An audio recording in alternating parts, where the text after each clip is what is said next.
Barrie was a prominent figure in Melbourne's camp scene from the 1940s onwards.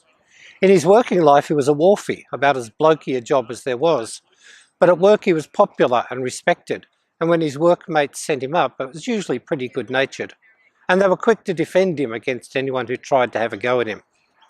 In real life he was a drag queen of the most flamboyant kind, described as a notorious figure, or as we might say, a leader in the emerging camp world. Like many of the best-known camp figures of the time, Max delighted in shocking people.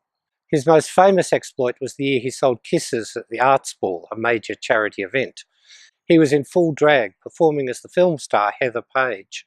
And amongst those who paid for and got a kiss was the unsuspecting Governor of Victoria, whose house we're standing outside right now. On another occasion, he invited Bubbles LaRue, a prominent Sydney drag queen, to a party. When Bubbles knocked on the door the next night, in full drag as was required, it turned out she was at the home of the Archbishop of Melbourne, where there was in fact no drag party going on. Max's notoriety and his shenanigans caught the eye of Truth newspaper, a notorious scandal sheet of the day, and of the police. This resulted in a cosy little relationship in which police harassment was reported in Truth, which then created a scandal which the police had to respond to. There was a cycle of arrests and scandalous reports through the 1950s. After all, a man wearing a woman's clothes in public could be arrested because they were committing an offence under the Vagrancy Act. Max was jailed for this, wearing women's clothing, as early as the late 1940s when he was aged about 20.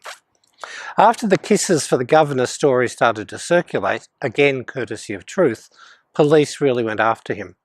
At one point they raided a private party and arrested Max and the young Noel Tovey, both of whom were imprisoned.